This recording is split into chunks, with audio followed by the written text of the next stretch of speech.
valued from the onset.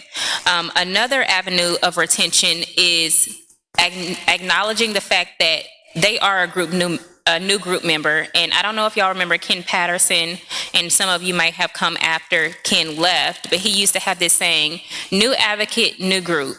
So every time you have a new advocate, you essentially have a new group. So you need to revisit those group norms to make sure that any accessibility needs are taken into consideration, making sure that you introduce them as an integral part of this group, and making sure that whatever practices y'all have, acknowledge the fact that they are there.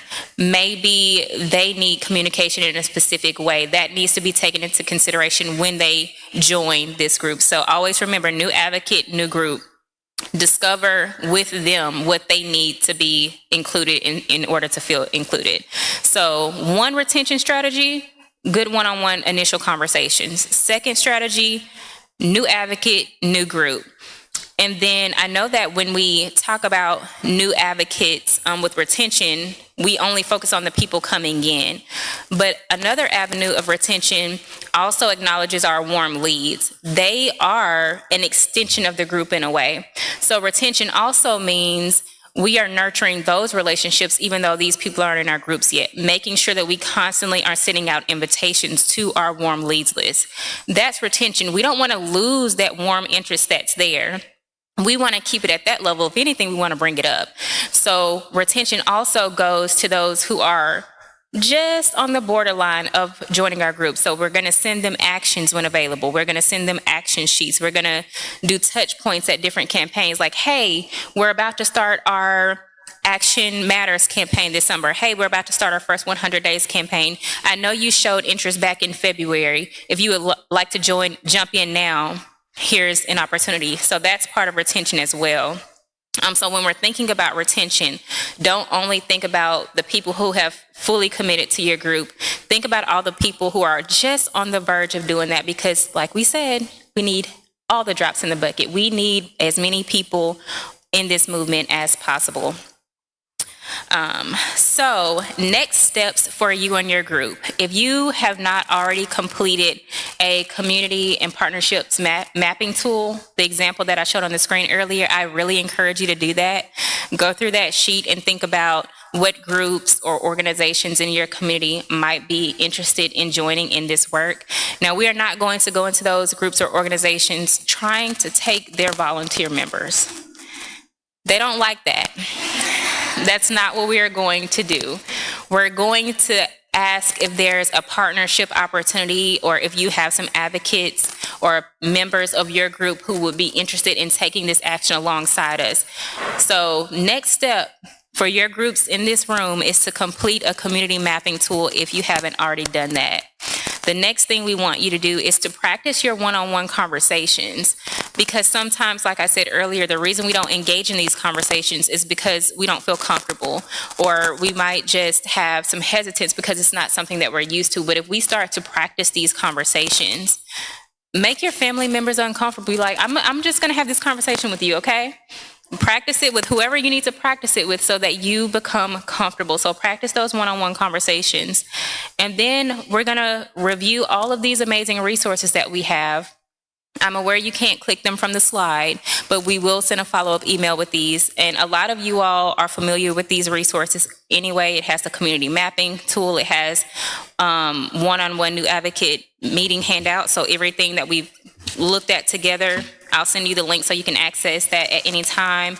We also have warm leads communication templates, how to support new advocates in lobby meetings. So we have plenty of resources to help. Oh, I saw somebody lift that camera. You can go ahead. We have all these resources that you can use, and we'll make sure that those get sent to you via email. And then, last but not least, Joanna, Karine, and I host a quarterly outreach and partnerships training just to support people in doing this work. We host those quarterly. Our next one will be in September on the 25th, so we'll send an email about that a little bit later so you can sign up for that. So that will be a good next step as well. And that is it. So I'm going to open it up for questions. I know we kind of covered a lot. So anybody?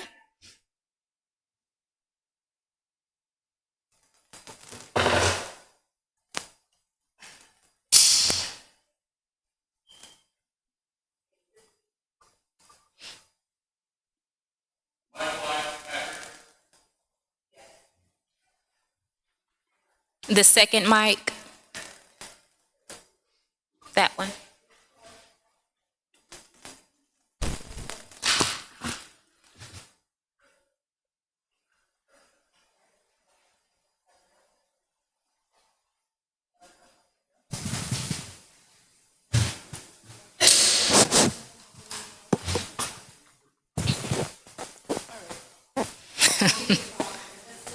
We got her on the other mic.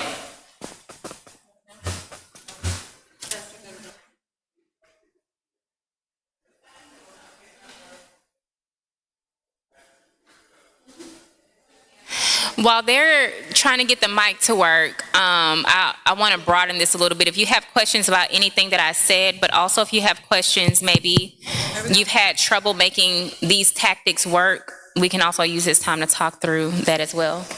Joanna? Hey, so I know, this is Joanna. I know that I am guilty of this as I was early on in my leadership of the group in West Virginia and as an RC. I might have known somebody who I knew was a perfect fit for results, and I'd go up to them and I'd say something like, "You have to be a member of this group." Do you have any advice for people who've done the same thing? I think it's kind of like the equivalent of asking someone to get married after your first date. Do you have any advice for folks to kind of recover and do over that conversation? Yeah, I think going back to them and saying, hey, I know I talked to you about this back then, and you weren't ready then.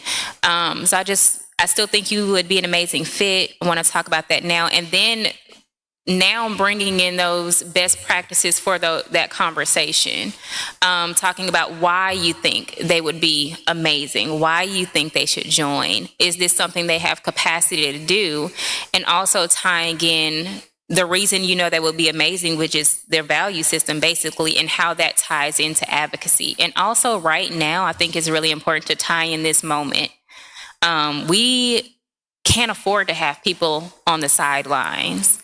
So just encouraging them, like, now is the time, but also acknowledging that they may be tired. And I think this is where we can manage our expectations for involvement and stop thinking that a results group member is the only way to be involved. Somebody might care about these actions and care about what we're advocating for, but they can't commit to being a group member. That's okay. That's not the only line of involvement we have. They can write a letter. They can just take an action. They can become a free agent, meaning they don't want to join a group, but they still commit to taking our actions. So they won't attend a group meeting every week, but they'll be taking those actions alongside us and inviting them to come on a lobby meeting. You don't have to play a part, but the more results members they see on this Zoom room, the more powerful we are. So can you just come and be in the room alongside us as we do the work? So one, tying in why we think they would be a good advocate, but also giving them other options than what we think they should be doing. And then maybe gradually they'll get there. Think of it like the champion scale. If they start as a 1, let's just build them up over time. So that would be my approach. I saw another hand somewhere. It's gone now? Okay.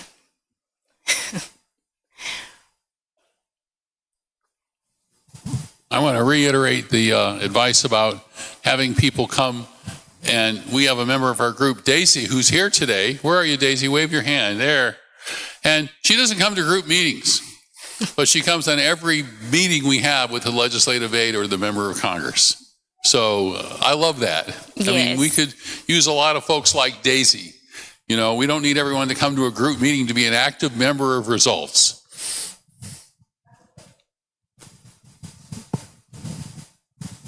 Okay. On the national scale, when we're talking about recruiting members for results, are you all finding it more difficult to recruit in this political environment, or are you finding the opposite?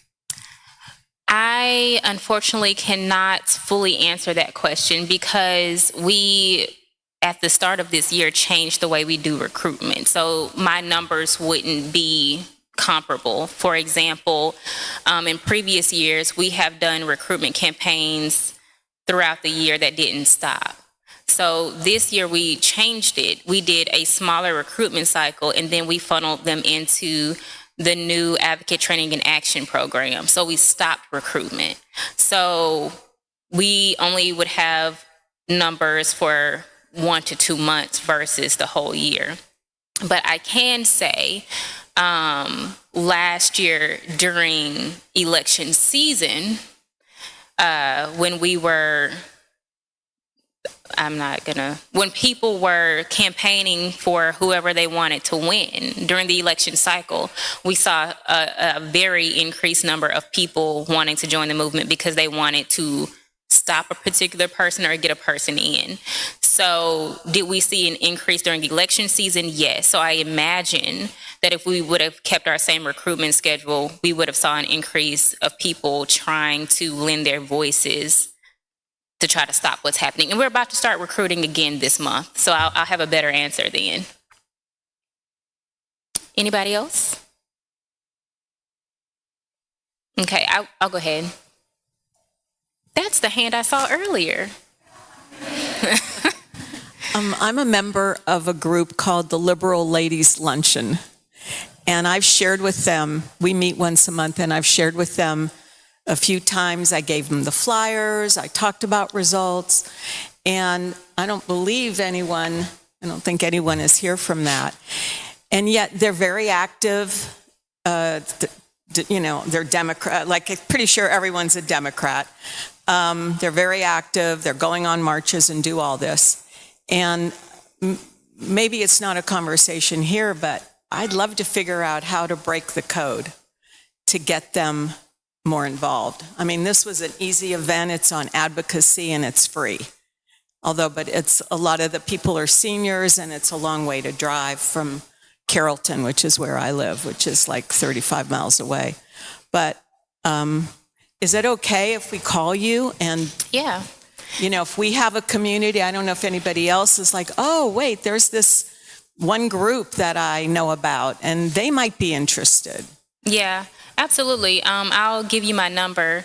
But as a short answer, just in case anybody else is in here doing that, I believe in lowering the barrier for involvement as much as we possibly can. So just sending them a link to a quick action. Can you do this? They don't have to attend anywhere. They can click it and send automatically.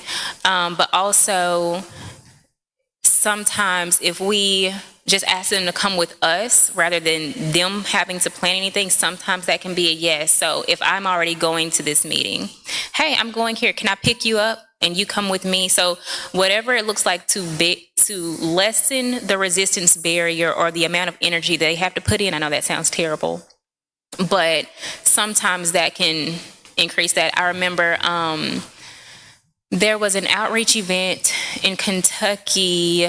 What year was this? Maybe 2022. And one of our advocates from there, Maureen, what's Maureen's last name? Bowling. She is an expert on poverty. Some of you may be familiar with her, but she brought together 3 different groups. And I went to speak to that group and we took an action together. So were they willing to join results? No. But while we had everybody there, we all took this action, and it was a postcard action that year. So whether they were in the group or not, they took an action alongside us. And then I think I was going to DC like the next week or so, and I hand delivered those. So they knew that there was an action that they were taking, and they knew it was going to happen with it and that it would be impactful. So maybe instead of trying to bring them here, maybe you can take us to them. Anybody else? Oh, all right. Happy to connect later and share my contact info with whoever wants it. Thank y'all.